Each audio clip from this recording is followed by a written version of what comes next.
প্রায় 500 বছর আগের কথা। এক অলৌকিক ঘটনায় মালদ্বীপে ব্যাপকভাবে ইসলামের আলো ছড়িয়ে পড়েছে।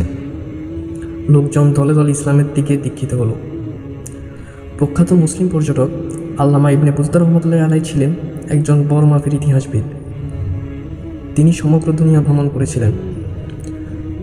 তিনি তার সফরনামায় মালদ্বীপের উক্ত ঘটনা সম্পর্কে লিখেছেন। তিনি লেখেন যে ভ্রমণ করতে করতে তিনি মালদ্বীপ পৌঁছালেন। তিনি দেখলেন মালদ্বীপের প্রতিটি শহর নগর আজানের মধুময় ধ্বনিতে মুখরিত। মালদ্বীপ ভূমি নামাজের সিজদায় আলোকিত। এই অবস্থা দেখে আল্লামা ইবনে বতুতা রহমতুল্লাহ আলাইহি খুবই বিস্মিত হলেন, কারণ তার জানা মতে এখানে কোনো ইসলামী প্রচারক মালদ্বীপে আসেননি। তাহলে কিভাবে এখানে ইসলামের আলো ছড়িয়ে পড়ল? ইবনে বতুতা রহমতুল্লাহ আলাইহি তখন সেখানকার অধিবাসীদেরকে মালদ্বীপের মানুষের ইসলামের দীক্ষিত হওয়ার ঘটনা জানতে চাইলেন। তারা অতি আশ্চর্যজনক একটি ঘটনা বর্ণনা করলেন। ঘটনাটি হলো, আরবের কোনো এক বাণিজ্য জাহাজ পূর্ব বিশ্বের দিকে যাত্রা শুরু করে যাচ্ছিল। ঘটনাচক্রে জাহাজটি সমুদ্রের তুমুল ঝড়ে পতিত হলো এবং ঝড়ে জাহাজটি ডুবে যায়। জাহাজটির অধিবাসী সবাই মৃত্যুবরণ করে। সেই মুসলিম যাত্রী দলের একজন মাত্র লোক কোনো এক কাষ্ঠখণ্ডকে অবলম্বন করে আল্লাহর মেহেরবানিতে বেঁচে যান এবং এই দ্বীপে আশ্রয় গ্রহণ করেন। তিনি ছিলেন এক আরব যুবক এবং হাফেজে কোরআন। তার নাম হাফেজ আব্দুল বারাকাত। এই অচেনা অপরিচিত দ্বীপে কোথায় যাবেন তিনি? কে তাকে আশ্রয় দেবেন? এখানে তো তার কোনো বন্ধু বান্ধব বা আত্মীয় স্বজন নেই। অবশেষে এই আরব যুবক এক বৃদ্ধার বাড়িতে আশ্রয় নিলেন। যুবকটি জঙ্গলে কাঠ কেটে তা বিক্রয় করে জীবন নির্বাহ করতে লাগলো। এভাবেই চলছিল তার জীবন। একদিন যুবকটি বাড়িতে এসে দেখলেন বৃদ্ধা কাঁদছেন এবং তার পাশে তার যুবতী মেয়েটিও কাঁদছে। যুবকটি জিজ্ঞাসা করল, কি হয়েছে আপনাদের? আপনারা কাঁদছেন কেন?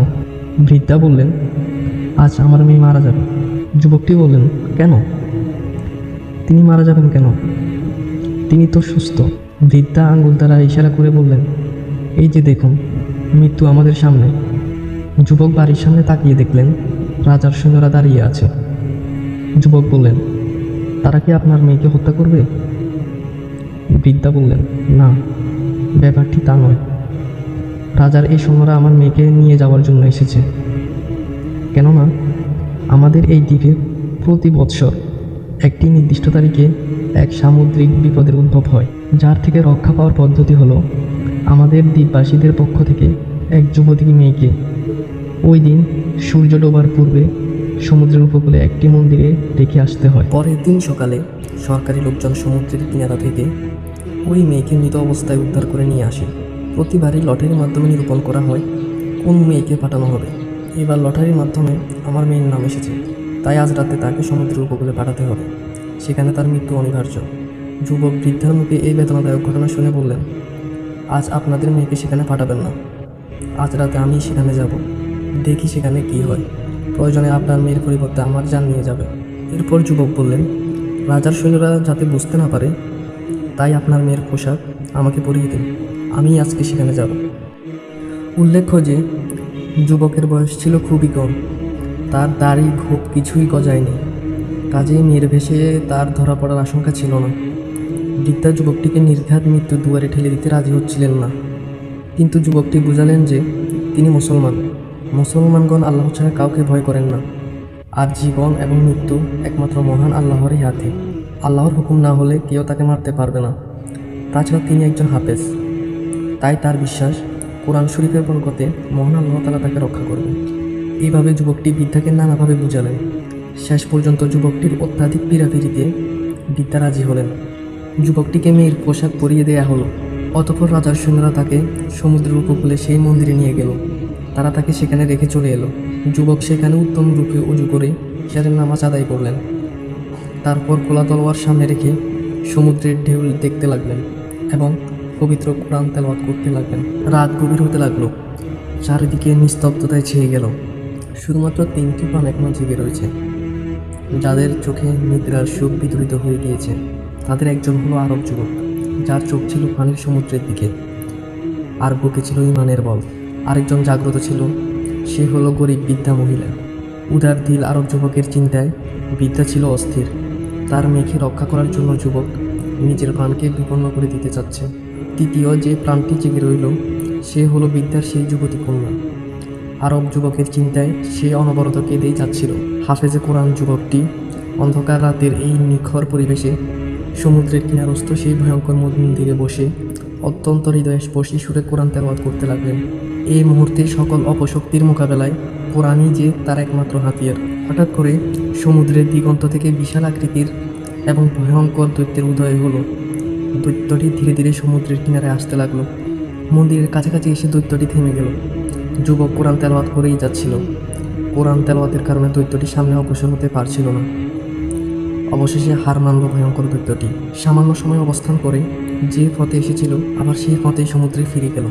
দৃশ্যের অন্তরালে হারিয়ে গেল দৈত্যটি। সকাল হলো। সরকারি লোকজন মেয়েটির লাশ নেয়ার জন্য মন্দিরে এলো। এসে তারা হতভম্ব হয়ে গেল। সেখানে কোনো লাশ নেই, কোনো মেয়েও নেই। তার পরিবর্তে সেখানে এক মুসলিম যুবক রয়েছে। তারা যুবকটিকে রাজার দরবারে নিয়ে এলো। যুবকটি রাজার নিকট এসে সমস্ত ঘটনা খুলে বলল। তখন রাজা নিশ্চিত হওয়ার জন্য বৃদ্ধা ও তার মেয়েকে ডেকে আনলেন। তারা রাজার কাছে ঘটনাটি সত্যায়ন করলেন। তখন যুবক রাজাকে বললেন, আমি যা করেছি তা ইসলামের শিক্ষার তাগিদে করেছি। এটা আমার প্রতি বিদ্যার এহসানের সামান্য বদলা মাত্র। যুবকের মুখে সব শুনে রাজা সীমাহীন প্রভাবিত হলেন। রাজা বললেন, হে যুবক, এত বড় বিপদের সামনে তুমি কি একাকী দাঁড়িয়েছিলে? যুবক বললেন, আমি একা ছিলাম না, আমার সাথে আমার আল্লাহ ছিলেন, আর আমার হাতিয়ার ছিল মহান আল্লাহ তাআলার পবিত্র কালাম। রাজা জিজ্ঞেস করলেন, তুমি ভয় পাওনি কেন? যুবকটি বললেন, মুসলমান একমাত্র আল্লাহ তাআলাকে ভয় পায়। জীবন ও মৃত্যুর মালিক একমাত্র মহান আল্লাহ তাআলাই। এরপর রাজা বললেন, তুমি কি আগামী বৎসরও এইভাবে একা ওইখানে যেতে পারবে? যুবক দৃঢ়তার সহিত উত্তর দিলেন, আল্লাহর হুকুমে একাই যেতে পারবো। তখন রাজা অতি আবেগের সাথে বলে উঠলেন, যদি তুমি পারো তাহলে আমরা সবাই ইসলামের সত্যতার সামনে মাথা নত করব। রাজার এই কথাকে দরবারের সকলে সমস্যার সমর্থন করলেন। এরপর পরবর্তী বৎসর নির্ধারিত তারিখে সেই হাফেজে কোরআন আরব যুবককে একা একা সেই মন্দিরে আবার পাঠানো হলো। সারা রাত সেখানে কোরআন তেলাওয়াত করে কাটালেন। অতঃপর সকালবেলা সহি সালামত মতে সবার মাঝে আবার ফিরে এলেন। এই ঘটনার পর থেকে সে বিপদ আর কখনো মালদ্বীপে আসেনি। তখন রাজা ও তার দরবারে সবাই ইসলাম গ্রহণ করলেন। অতঃপর সেই রাজ্যের মানুষ দলে দলে ইসলামে দীক্ষিত হলেন। প্রথম দিনই ৬৫,০০০ লোক মুসলমান হলেন এবং এই ধারা অব্যাহত গতিতে চলতে থাকলো। সুবহানাল্লাহ।